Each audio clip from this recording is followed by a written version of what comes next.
Now, the politicians have gone home. That's good. So we can stop talking about the sunlit uplands and get back to some of the more real stuff. We have Clive Rees, Dr. Olly Owen, and Jamie Blackett. And you can see from your programmes what they're going to talk about. Let's start, ladies and gentlemen, Clive Rees.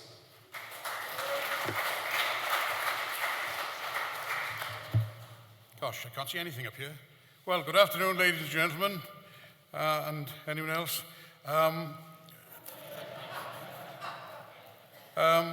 Trust me, I'm a lawyer. I practice, I had a defence practice until about a month ago, doing largely legal aid stuff, keeping the guilty on the streets, and occasionally getting a few innocent people off as well. That rarely. But some of them were innocent, and it's quite gratifying when they actually get a not guilty verdict. As I said, I'm a solicitor, not a barrister, but I do occasionally venture into the Crown Court because some very kind judges in my local town gave me High Court rights of audience, and it says something that those judges are all dead now, and there it is. So God has visited them, no doubt. And I occasionally go to the High Court. And I'll tell you something, if I have time, about a visit to the High Court in due course. But I'm a solicitor who works on the coal face, as it were, as opposed to one of the higher-ups. And I say that because notes that I have deal with a matter that, to be perfectly frank with you, I'm finding it difficult to get my head around. He deals with changing the law through campaigning. Of course, we know about that, don't we? Because the campaign that's been waged against us ever since I was a child and going hunting at age 11 has gone on and on and on, and it eventually, from our opponents' points of view, reached success with the Hunting Act. Which is massively hated by probably everybody in this room. But there it is, it got there. How did it get there? Well, because the campaign against us was relentless. It didn't care about the truth. It adopted, I think, the maxim ascribed to Herr Goebbels, that if you keep telling lies often enough, that lie will become the truth. And of course, there were a whole host of lies told. One thinks of the headlines in relation to hare coursing and what dreadful things we all did to hares, fox hunting, foxes being ripped apart. All of this, we all know, is complete nonsense. But that didn't stop them repeating it. And if you ask your man on the Clapham omnibus, a nice legal term that we solicitors use, he would be expected to say, well, you're a nasty bunch of people, and I'm not going to listen to anything you have to say, because you do unpleasant things to animals. And that's where we were for most of the last 50 years, and that's what's come to roost with us with the Hunting Act. And of course, on top of that, you had the gutter politics of the Labour Party, who seemed to see hunting, or the abolition of hunting, as revenge for the miners' strikes and for the closing of the pits and all that sort of thing. Now, the closing of the pits was fairly close to my heart because I was master for many years of the Banwin Miners' Hunt, and I got back to it just before the ban, and I'm now the chairman of the Banwin Miners' Hunt. So many years of supporting that particular hunt. It's the only hunt with the word miners in its title, and it came from a little village in the Dillis Valley, near where I live. And the local hunt had folded for various reasons, and a bunch of people employed in the coal industry got together and said, well, why don't we form a hunt? And they got support, of course. They were supported by the Duke of Beaufort, and got hounds from all over. I did a jolly good job of it for many years. But the fact that there was a miners' hunt didn't prevent the press putting it forward time after time that this was a rich man's sport and that we were a bunch of snooty people. And that probably did as much harm to us as the suggestion that we were unpleasant, nasty and cruel to animals. It's often said that the Banwin Miners Hunt killed fewer foxes than the Banwin Bess. And that is probably true. We weren't really too bothered. You find a fox in my part of the world and it pops down an old disused coal level. So the idea of actually catching foxes was a curious one. But we did have our days. And I was brought up in that sort of activity. And when one fox went to ground, we'd go off and find another one and we'd all have a jolly good time and do what everyone else in the hunting world regards as fun, without any particular concern about whether we were catching foxes or not. I've also been a master of mink hounds. I did that for 10 years. I was hunting hounds. I've been involved with the Bassets, the Ross Harriers, and many different packs of hounds over the years. Foxhounds, staghounds, the whole lot, and I've enjoyed myself thoroughly with that. So I like to think I know a little bit about hunting if I don't know much about the law. As far as the law is concerned, I want to turn to the issue of what we need to do to, as it were, register ourselves as an ethnic group or as a group with particular characteristics, and thereby become immune from prosecution. I'm not quite sure how it will work, I must say, and it seems to me that this work has just been started by this organisation. I don't think a great deal of work was done by anyone before this in relation to this argument. But it is an argument. We've had the various acts foisted upon us. The relevant one is the Equality Act 2010, which provides protection for people possessing a number of protected characteristics. That might include race, it doesn't in this case, of course, sex, sexual orientation, gender, reassignment, religion or belief. It's worth noting that this is not a complete waste of time, it seems to me, having looked at the arguments that he puts forward. We have to have a long and shared history or culture, which is distinct from wider society. Well, we know what wider society thinks of us. We've heard this morning quite a lot of where we fit into wider society, and it's perhaps not a good place. Have we got distinctive customs of our own?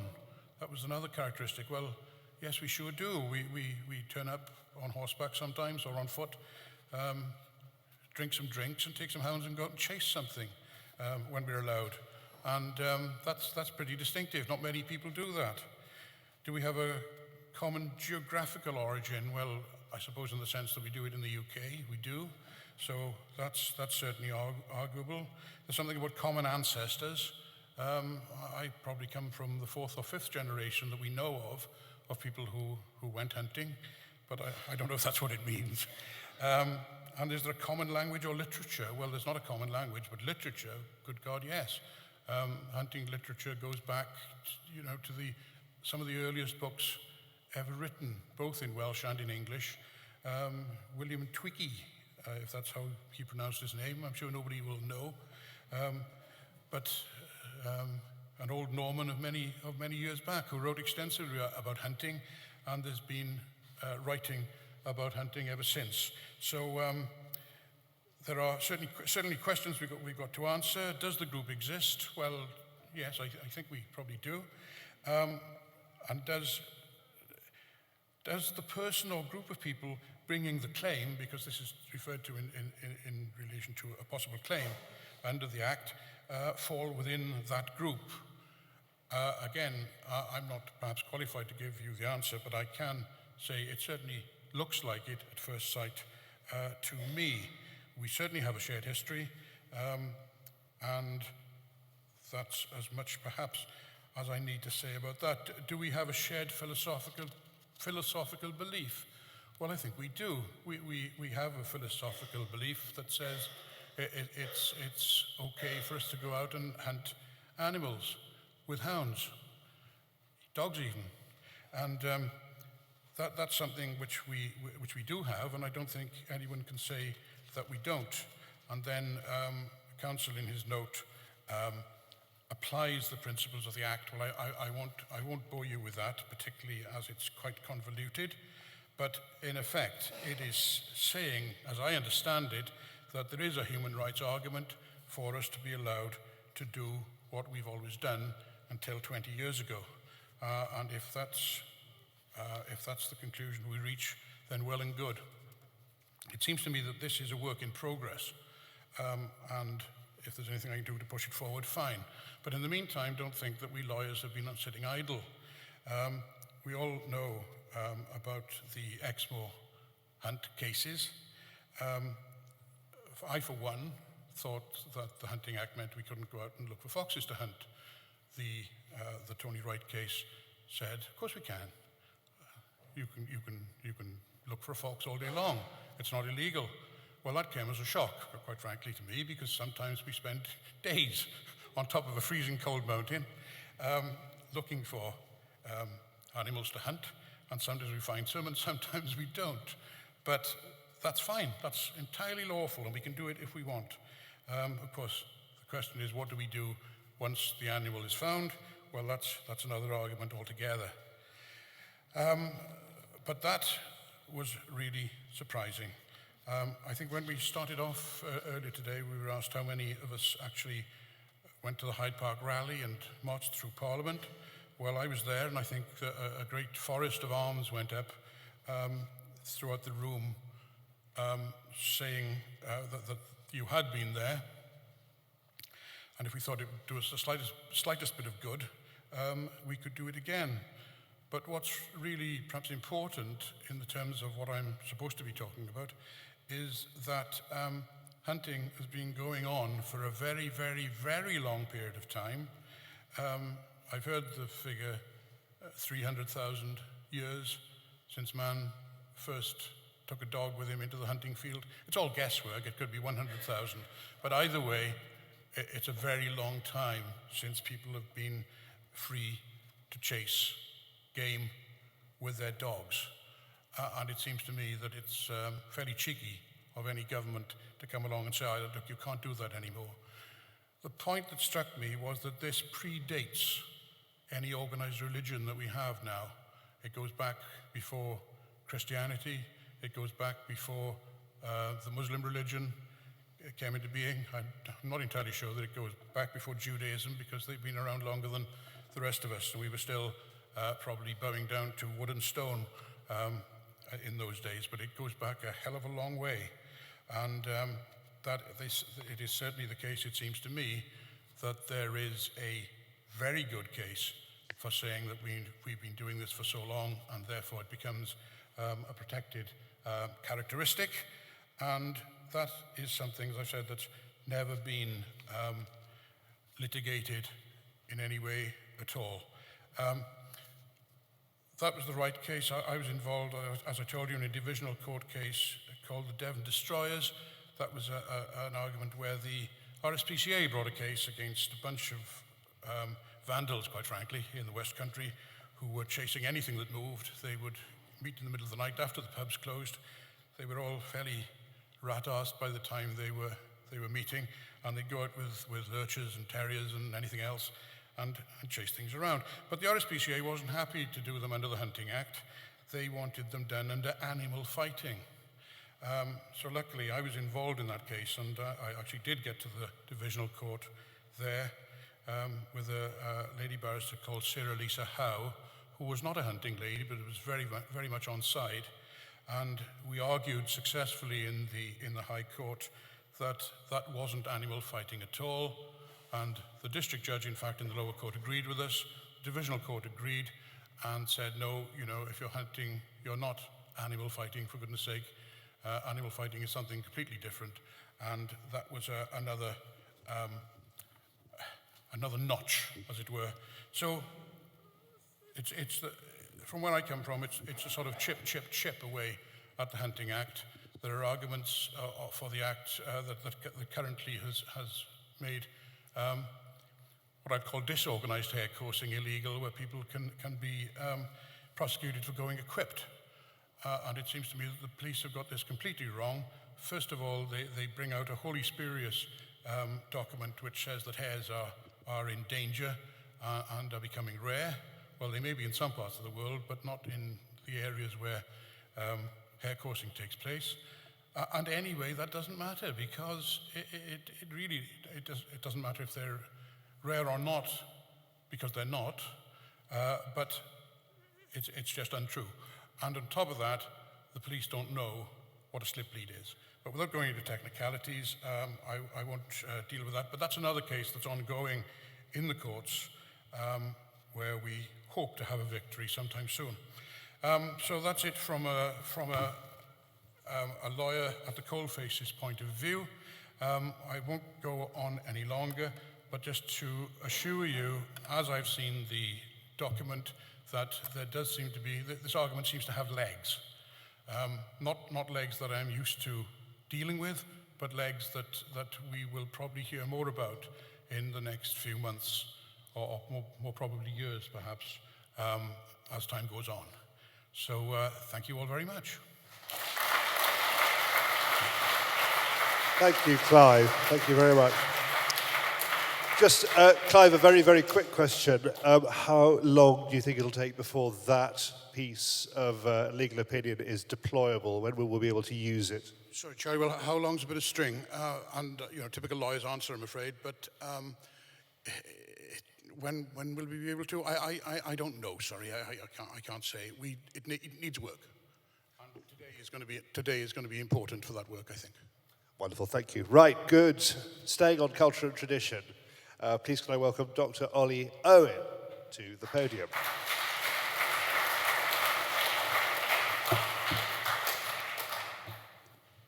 Thanks very much. This is the title of my talk. I'm an anthropologist by training. I work a lot on environment, natural resources, and conservation. And I was also brought up as a beagler around the East Midlands, and also a little bit in Patrick's country, if you're here. I can't tell you too much about that, because they used to end up in some very alcoholic teas at a pub called the Rod Iron in Mullinavat, if anyone knows it. But what I'm going to talk to you about today sort of, I think, flows naturally on from this, because it speaks to the cultural arguments. I called it, after agreement with Ed, Socio-Anthropological Perspectives on Practice, Culture and Tradition. So let's fill a little bit of content in around the things that you were just talking about, around what constitutes kind of culture and a cultural object. Socio-anthropological, I could have said anthropological, some people see it as sociology. I'm not particularly territorial. Here we go. So, and I think if you're kind of unfamiliar with working... Sorry, okay. That works. Yes. So, as an anthropologist, what kind of data does anthropology provide as a kind of research method? Very importantly, it's comparative, comparing between cultures, and what do the differences and similarities tell us about humanity and the possibilities of human culture and society. It's also very strongly based on participant observation. You get to understand something better by doing it and talking to the people who do it while they do it, which I think everyone can see the sense in. And also cultural relativism, the idea that you have to kind of suspend your own values a little bit and look at what other people are doing as valid for them in their terms. And I think we could all agree that the hunting debate would benefit from a little bit more of that kind of broadness of perspective. Just to agree, I think, with our friend from the US earlier, I think the debates on these issues have been very insular and UK-centric in the past, and that they can learn a lot from comparative global lessons on how hunting is treated as a matter of practice, culture, tradition, continuity, in very different contexts. I'm just going to put a very few of those in front of you, not too many. But first of all, what kind of language are we talking with? Practice, something that is repeated, enacted, and passed on. Culture in the biggest sense, not just culture like high art or performance, but a holistic system of representations, values, actions, meanings. And tradition, a lineage of purpose and narrative changing within continuity. Change is part of it, as you said. And I think these are kind of important arguments to have and to think about, because hunting gets, attacked, I think, because it gets defined as an animal welfare issue. It gets defined as a class issue because of the kind of symbolic kind of front and center status of fox hunting. And it gets defended quite often on grounds that can be shaken. Pest control issue. It's not a subsistence issue. Nobody hunts with hounds to eat. Primarily, at least in this society, no one is going to starve without it, unless there are some very, very dedicated lurcher people out there. And it's not always primarily a wildlife management issue, because there are other ways of wildlife management, although Nick has been talking to us about the merits and demerits. But what if we treat it as a cultural issue? So a lot is debated in a wider society when we see hunting as a particular subculture within a majority culture. There's some great writing out there. A scholar called Erika von Essen has written brilliant stuff about boar hunting in Scandinavia and how it becomes this kind of football, and people do it differently and it reflects their values differently. Another thing that I teach on in my academic work is conservation and colonialism. There's a big relationship between the both of them, and there's a big history, obviously, of people from Europe going to other parts of the world and telling people, wait, you're doing it all wrong, and here's a bunch of laws to tell you how to have relationships between people and wildlife.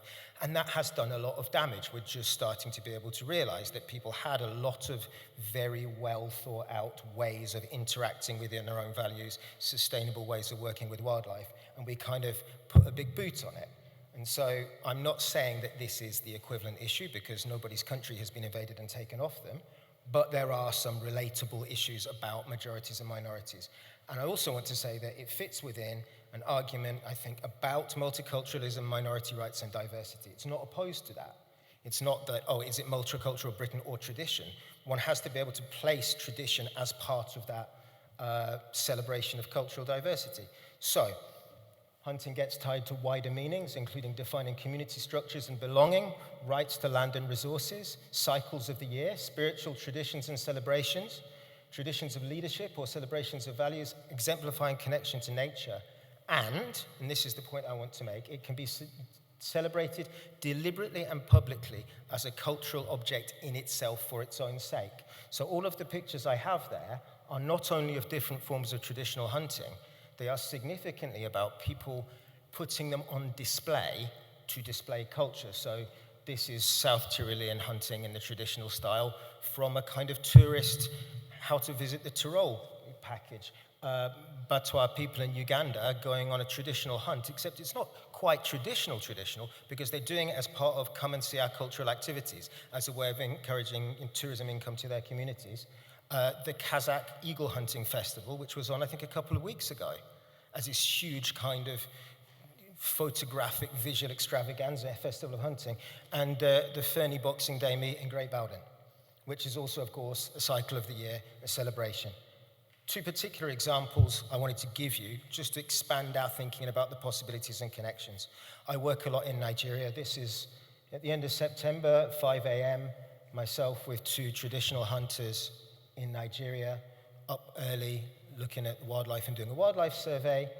Very interesting, what you might call traditional hunters spans everybody from non-literate people to the gentleman on the left who's a senior civil servant. It has a part in social structure that is celebrated. Hunters have a dual role as not only hunters and guardians of the bush, but also community security. So the role of hunting is sort of folded into people's idea of what it means to be a town and a community. And in fact, the Nigerian government has kind of acknowledged that, because they've rehatted them as the Forest Guard Service of Nigeria, given them all a rank and training, and they now aid the police in kind of security and intelligence gathering. Second one, and I think this almost speaks to us even more, bowhead whale hunting in Alaska, North Slope villages. The central picture is the kind of migratory pattern of bowhead whales. There are, I think, 12 villages that have a dispensation under international whaling rules to hunt bowheads. It's really interesting for a bunch of reasons. One, it kind of speaks to the emotive arguments, because everybody would agree that unlike maybe rats or rabbits or foxes or whatever, that whales are social, intelligent animals with a sense of self and community. And so actually there's a lot of kind of moral arguments about whaling. Then they were also at one point an endangered species. And yet, at the same time, the right to continue doing this was negotiated at the same time as the wider whaling ban. It was once a subsistence issue, because there's not a lot of other proteins swimming past up there, but it's no longer exactly the sole subsistence issue, because there are things like walrus hunting and seal hunting which came to take its place. It's very much a cultural continuity argument, and it's managed alongside scientific research into populations, which is showing regrowth. And it's a tradition, but it's not an unchanging tradition. So alongside harpoon hunting, there's also these big kind of 4-bore shotguns that are used. And really interesting, on the left, this young lady who's 17, who killed a 14-meter bowhead whale with a harpoon, and this is celebrated in the Alaskan press. And it's clearly a kind of a new generation and a renewal of connection with the past. So it's something where the continuity and the long-term continuity is absolutely key to people's sense of self, even though there are other wider arguments which you could say, well, it limits the practice and not everyone will do this, it's not right for everyone. I think these examples are really useful to think with. Cultural rights protection in the global system, we have heard about UNESCO Intangible Cultural Heritage, which the UK, to be frank, has been shockingly late in ratifying, because there's a huge amount of culture in this country that we use and that attracts people here. There's also, as well as what the Equalities Act, 2007 UN Convention on the Protection and Promotion of the Diversity of Cultural Expressions, which safeguards forms of traditional knowledge, such as, one could argue, hunting with hounds, hound work, whipping it, traditional knowledge, and countries, including the UK, which have signed it, undertake the need to take measures to protect the diversity of cultural expressions, including their contexts, especially in situations where cultural expressions may be threatened by the possibility of extinction or serious impairment. I don't think I need to underline that point. I think everyone will get it. Obviously, it's a UNESCO convention. It doesn't have any regulatory power, but it is a yardstick that the UK has signed up to. So it's there in the kind of toolkit of what we're measuring against. A question of framing, I just wanted to finish on. I'm not quite sure that the framing of these things, to take slight issue with the last panel, as a party political issue also helps. Thank you to the lady for pointing out the Plaid Cymru example. There's also, examples, maybe the late Alan Clark, who was a very stalwart Tory, but actually a huge opponent of hunting. Just these things, if you lock it solely into a party political frame, one, you continually preach to the converted, and two, you excuse people from thinking. Because they say, I like that, so I like this, and I don't like that, so I don't like that. And I think we do ourselves a bit of disservice by not going out beyond that to reach out to people directly and talk about what we might be celebrating in terms of culture. So I have just finished on with what I would like to talk about as the question of framing. I think that's maybe really important. I think if you continually play your sport as an away game at the other team's home ground, you may not have a lot of wins in your season. And so framing is the way to choose the ground.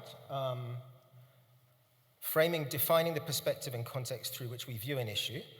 This is a point I've stolen from Ed. The frequently cited League Against Cruel Sports opinion polling on who opposes hunting with hounds is answering questions framed by people who want to get to a certain conclusion. But if you asked people, where does it sit in your top 20 or 20 priorities, or asked people if they're aware of the people who employs or the kind of people, you would maybe get a different spread of data to work with.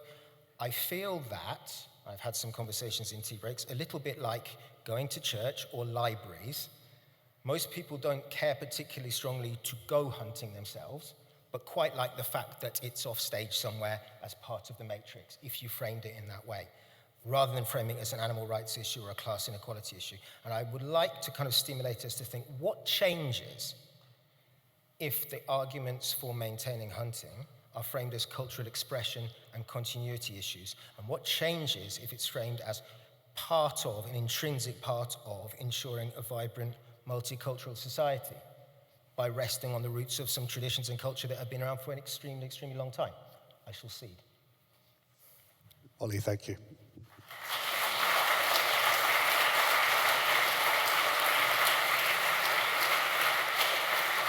That really is what today is all about. I think that sense of adopting language and vocabulary, there was a lot in there, but I mean, if you could take some of that away with you, that's fantastic. Some of what we're doing today as well is improving morale, which I believe has slipped significantly over the last few years. So our last speaker of the day is farmer, newspaper columnist, and fox hunter, Jamie Blackett.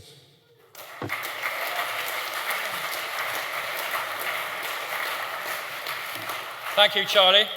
The observant amongst you will know that my speech was published on Scribehound this morning. And those of you who aren't on Scribehound, if you fall asleep in the next 15 minutes, you can read it later. Hopefully you will all pick up the green things on your chairs and get onto ScribeHound if you're not already, because that is where a lot of these sort of debates are taking place on a daily basis. Ed gave me hope as a topic for my talk, and that's quite difficult because unlike the scientists who are all talking about tangible things, hope is metaphysical. It's a difficult thing to pin down, and all too often I think it's really just blind optimism. My tutor, who some of you I think knew, a wonderful man called Michael Kidson, he used to say to his pupils, "Never say hopefully, it makes you sound like a football manager." And so, yes, you get, hopefully my team will not be relegated this season and I will not get the sack.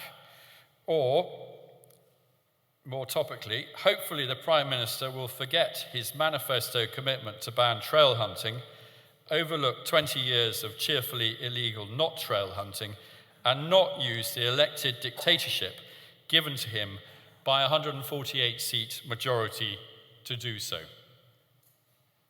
For the next 4 years, as our politicos, I think were really saying earlier, I'm afraid it's hard to see much hope.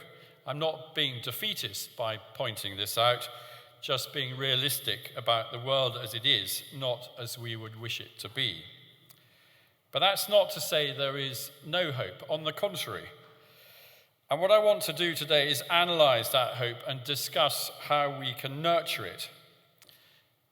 I'm going to be deliberately provocative because I want to generate a debate, and because I think we need to avoid groupthink, of which there has been far too much in the hunting community. So please bear with me. At the risk of sounding like a school chaplain, I'm going to break it down into 4 letters, H-O-P-E. So H is for history. And as we've been hearing, when I look at the history of hunting stretching back to the earliest origins of our species, all those millennia ago, it seems inconceivable to me that something as utterly primal to the human condition as hunting can stay banned forever. Because history teaches us that many things have been banned only to be legalized later. The Victorians criminalized homosexuality, yet today it seems to be actively encouraged even in the church and the armed forces.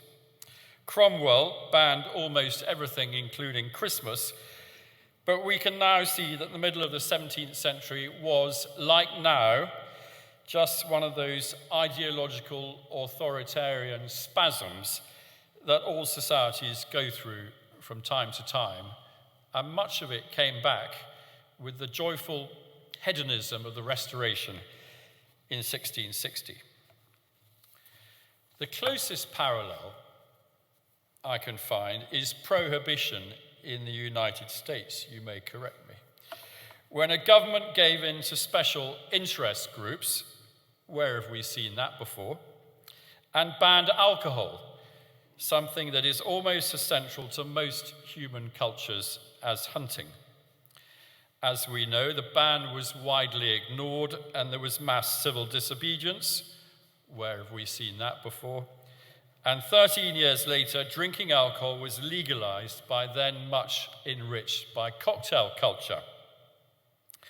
So looking back at history gives us hope. But what if we look forward? What will tomorrow's historians write about hunting if ChatGPT hasn't done away with them all? Here there are hopes and fears. I hope they will say that hunting was the first casualty of the culture wars, when after the Cold War ended, the Berlin Wall came down, communism utterly discredited, and Marxism simply morphed into other forms, and they attacked culture and divided people into hostile groups and made specious arguments in order to undermine society, because that's what Marxists do. And I hope they will say that the culture wars eventually ended, good triumphed in the end, and the ban was lifted. I fear they will be utterly bemused by the way the hunting community allowed the issue to be reduced down to an argument about whether we should be allowed to go not hunting, chasing a sock filled with animal scent, or not hunting, filled with aniseed or a clean boot. It's the narcissism of small differences. Perhaps they will conclude that both sides acquiesced in this ridiculous proxy war because huntsmen were determined to keep their hounds entered to hunt fox scent as a way of keeping their options open in future. But the other side were equally determined, therefore, to ban it, and they will realize that no one was fooled. And I fear they may conclude that the seeds of defeat were sown when the campaign for hunting became the campaign for not hunting. And I suspect they will be utterly astonished that the official campaign gave up asserting that the hunting community did not accept the ban on natural hunting, seemingly against the wishes of the majority of hunting people. The anti-prohibition movements in the United States did not succeed by defending alcohol-free lager. I think our future historians will wonder why we identified trail hunting as the vital ground and dug our trenches to die on that particular hill, because they will see with the distance of history that it would simply boil down in the minds of overwhelmingly hostile legislators to a simple question: has trail hunting led to law breaking? And of course, there is a huge body of evidence that it has. Don't tell him, Pike. It's the don't tell him, Pike strategy. There are few more pro-hunting journalists writing in national newspapers than me, with the possible exceptions of Johnny and Charles Moore, who was here earlier. But even I would not insult my readers' intelligence by endorsing some of the claims of innocence now being made about trail hunting. H also stands for honesty, and we are harming our cause if we seize the low moral ground, the moral low ground, and don't acknowledge the truth. I think our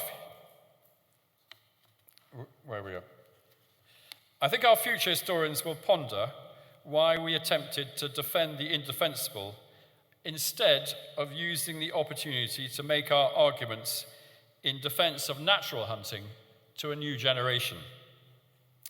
The parliamentary defeat would probably be the same, but we could win a moral victory by highlighting the abuse of power and the persecution of a minority, and thereby sow the seeds for the restoration of the freedom to hunt in a future parliament. We could point out that the Act in 2004 would not have been possible if the Equality Act had then been in place, but it is now. And we might go into the next election with a narrative that there is a gaping wound in the countryside that must be healed, and hunting has been the victim of a terrible miscarriage of justice like the Birmingham 6 or the Guildford 4. Moral victories have always overturned parliamentary defeats in the end.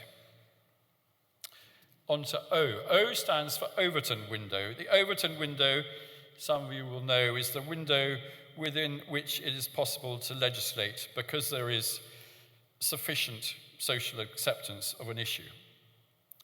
How often did we hear during the Blair-Brown years or during 14 years of Tory-led government when we might have done something about it? We don't want to talk about hunting, old boy, not within the Overton window. Of course, you can argue that keeping our heads down has served us well until now. But I would make 3 points about Overton windows. First, no successful human rights movement, and that is what we are, a human rights movement, ever achieve victory by bleating about Overton windows and parliamentary arithmetic? Did Martin Luther King say, "I have a dream that one day the Overton window will open and my children will be able to argue that they should not be judged by the colour of their skin"? Of course he didn't. Successful human rights movements were steadfast to their principles and never gave up fighting for their rights, however hopeless the situation. Secondly, no one is ever going to open the Overton window on hunting for us, except, probably, for a very brief moment, Starmer himself, following Scotland, and I come from Scotland and I've seen it happening, by banning animal scent trail hunting while probably still allowing drag hunting, nailing down the coffin lid with all the authoritarian tools developed in Holyrood, such as strict and vicarious liability, before slamming the window shut again. Thirdly, if you give up defending natural hunting in order to defend trail hunting, there are two possibilities. Either you win a narrow technical victory, but have to concede the kind of things we now have in Scotland: monitors, tracker collars on hounds, meat locations being given by civil servants to the saboteurs, and so on. Or you lose and end up with drag hunting. Where on earth do you go from there? Surely it really would be very hard to open the Overton window again. P stands for prohibition, as you've heard, but also prejudice and persecution. Those of you who read my Scribehound column will know that I employ a young Afghan asylum seeker on my farm to mend dry stone walls. And Sadat and I were walking across the field the other day when a hare got up in front of us. And I said to him, "Do you have hares in Afghanistan?" And they do, apparently. And I said, do you have coursing there? I know that coursing is pretty much the national sport of Pakistan. And he said, no. There are some people who want to do that, but the Taliban interpret the Quran in such a way that field sports are forbidden. And there was a coursing meeting, he didn't call it that. And the Taliban sent along a man in a vest, a suicide bomber who blew them all up and killed them. So no, there isn't any coursing in Afghanistan. Now, of course, we don't have persecution like that, but anyone looking at the UK from afar would see that we do have state-sponsored cultural repression of the rural minority. They would not have dared impose their cultural imperialism on the Maasai tribesmen of Kenya, who also hunt with hounds, but they've denied the right to hunt to the indigenous peoples of Exmoor and the Cumbrian Fells. The majority opinion in Islington has been allowed to trump majority opinion, not minority opinion, majority opinion, in Tiverton, in Tetbury, in Ludlow, in Melton Mowbray, in Bedale, and in probably a majority of market towns in this country.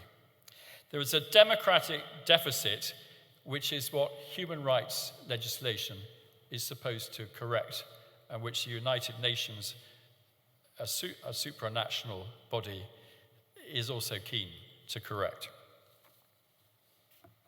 How do we fight against persecution? With another P word, philosophy. We've lost our great philosopher, Roger Scruton, very sadly. But Roger left us this. He wrote in his great book on hunting, "If it is true, as I believe, that the fox is better served by hunting than by any other form of cull, and that all rival practices expose him to far more suffering, then it is not just permissible to hunt, but morally right." And now, Nick Fox's excellent book, Hunting Ethics, has backed up that statement with rigorous science that we did not have 2 decades ago. And he and the other hunting kind academics have expanded the philosophical arguments so that we can now also say hunting is so hardwired into our DNA and so indivisible from our culture that no government, however big its majority, should ever be allowed to take the freedom to hunt away from us. All this gives us fresh hope that the arguments have moved on from 2 decades ago, which brings me on to E. E stands for ecology and ecosystems. We now know so much more about it, don't we? And we all agree with George Monbiot, don't we? That wolves should be back in our ecosystem to allow for the natural process of hunting so that trophic cascades can work, creating a landscape of fear for deer and for mesopredators like foxes. It's just that we believe that the wolves should be kept in kennels and only go out on Mondays, Wednesdays, and Saturdays. Most importantly, E stands for enlightenment. It's now becoming very clear to us that we've been living through a counter-enlightenment. Dilys and I were talking about it earlier, how science is swept away by postmodernist ideology. The Enlightenment values of truth and reason and tolerance have been bulldozed out of the way by postmodernist prejudice, identity politics, and wokeism. We are told that women can have penises and men can menstruate. These are not normal times we're living in. And we should portray the ban on hunting in that light as an aberration that has only been around 20 years out of how many thousand millennia, somebody said, and will not be around for very much longer, I pray. The good news is that there is now a backlash and a big wave is building to sweep away the culture wars and reassert the Enlightenment. We see it clearly in America, where the Trump administration is defending free speech and cracking down on cancel culture on university campuses. And in Hollywood, where producers are saying, go woke, go broke. And we see it here with the party leader ahead in the polls being one who never misses a photo opportunity at a Boxing Day meet. And with the cross of St. George being flown everywhere, seemingly as a way of saying that traditional English culture has to be defended. There's also a rural backlash against the family farm tax, the heather burning ban, and countless other things. If only we had a rural alliance capable of channeling all these separate angers into powerful protest. Suddenly, everyone is talking about freedom. Freedom of speech, freedom of assembly, freedom of protest, freedom of worship, and so on.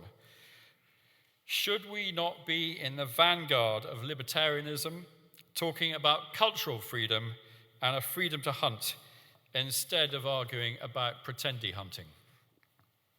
Back to hope.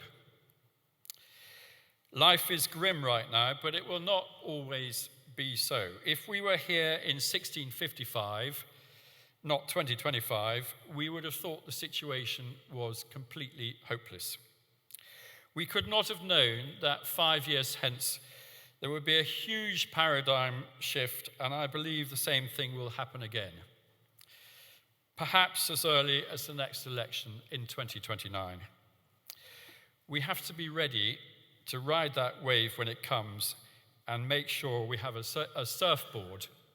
And thankfully, Hunting Kind has been working hard to construct that surfboard. There is hope after all, but we can't just hope that things will turn up like Mr. McCorber. We have to create the conditions for hope to flourish by standing up for what we believe in and demanding that the freedom to hunt be one day restored to us. Don't give up. Never give up. Thank you.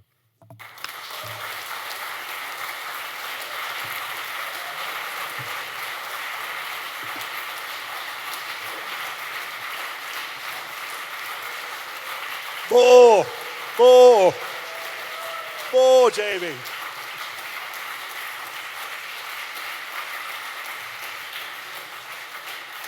What a way to do it. Thank you so much. Right, we have got time for some questions on culture and hope.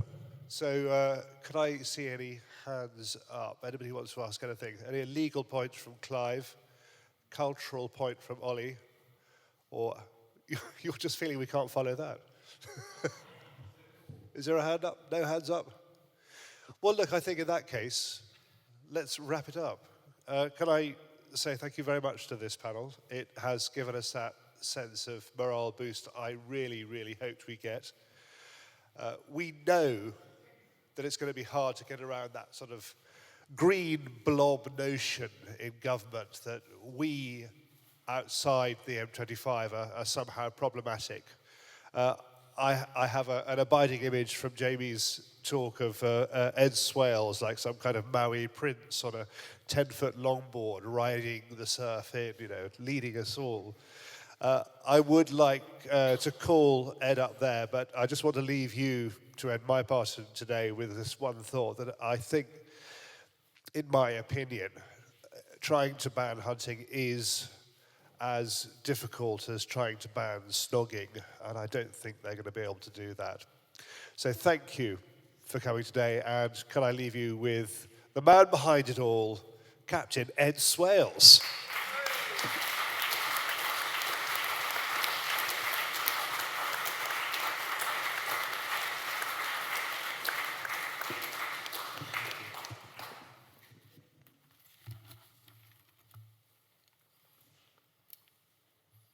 You're all right sitting there whilst I'll be 5 minutes. Charlie, thank you so much. This will take as long as it takes to boil an egg. Simple as that. You've put in a good shift today, and thank you very much indeed. It's lots of thanks, and you're doing lots of clapping, so here we go.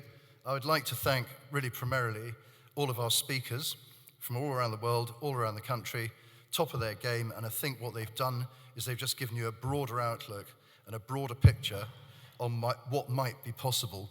So to all my speakers from today, thank you very much.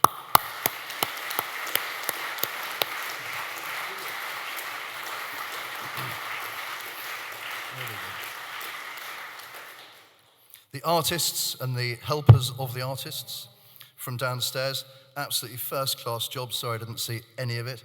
I was running around trying to find sandwiches. But thank you to all our artists for that wonderful display. That's top-end stuff. It doesn't get better than that.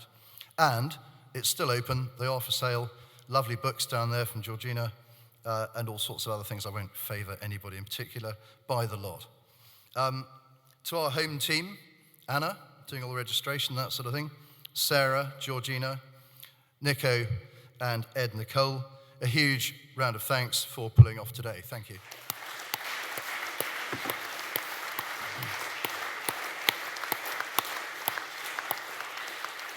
And I don't know what you think, but I've loved this venue. I thought it was absolutely superb. I'm feeling quite evangelical about hunting. And so thank you to John from the Emmanuel Centre. He's been a delight. Never found anybody more easy and less obstructive to work with. So obviously I'm getting something slightly right these days. And that's all good. So thank you to the Emmanuel Centre. Thank you.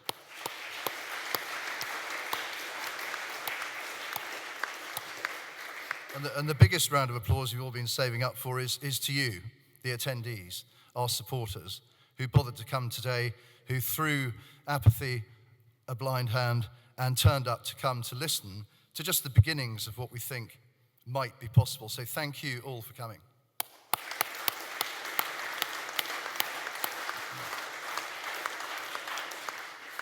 Almost last but not least, the egg is getting close to boiling. To our wonderful Charlie Jacobi, he put in some shift today, made the day. Thank you, Charlie.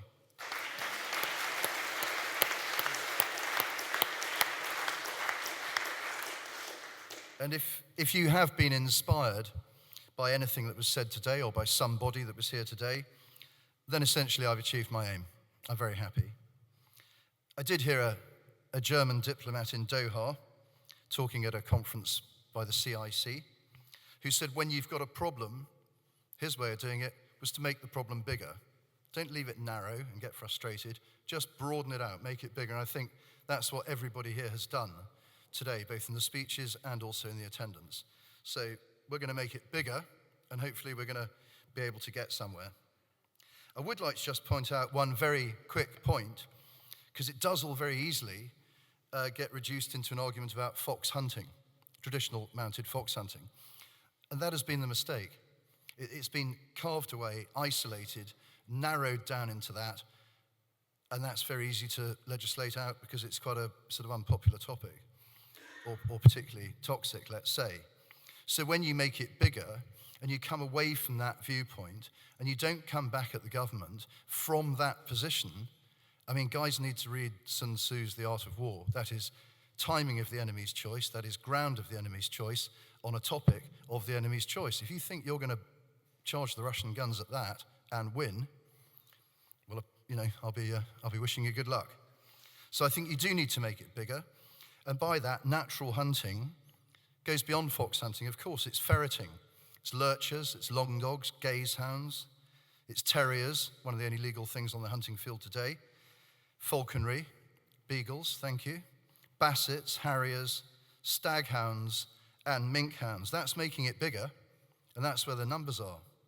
So if you can establish the principle that it's okay to kill a rat or a rabbit with a terrier or a lurcher, then ethically you have already created the precedent for all the rest of that. So why wouldn't we make it bigger?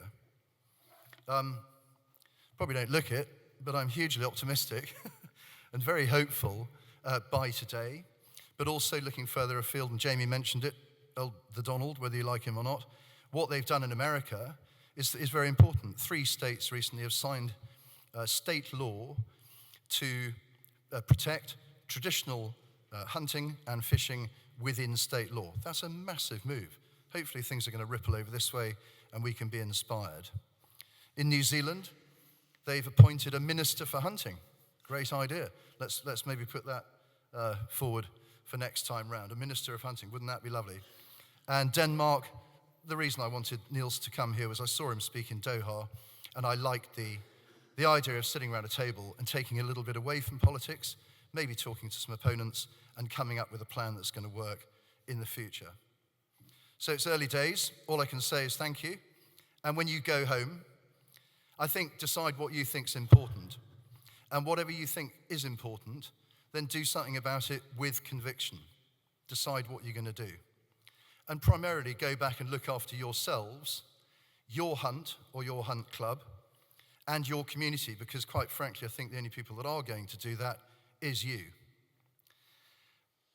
And there's one person left who I have left out deliberately to the end because he's been my greatest supporter and help. Sir Johnny Scott of Clarissa and the Countryman fame and books and TV shows and absolutely everything else. Johnny, who welcomed you all here at the beginning today, has kept me on the straight and narrow, not an easy task, and I've got nothing but the hugest admiration and thanks to Sir Johnny. So I'm going to let you go and say thank you. Thanks very much.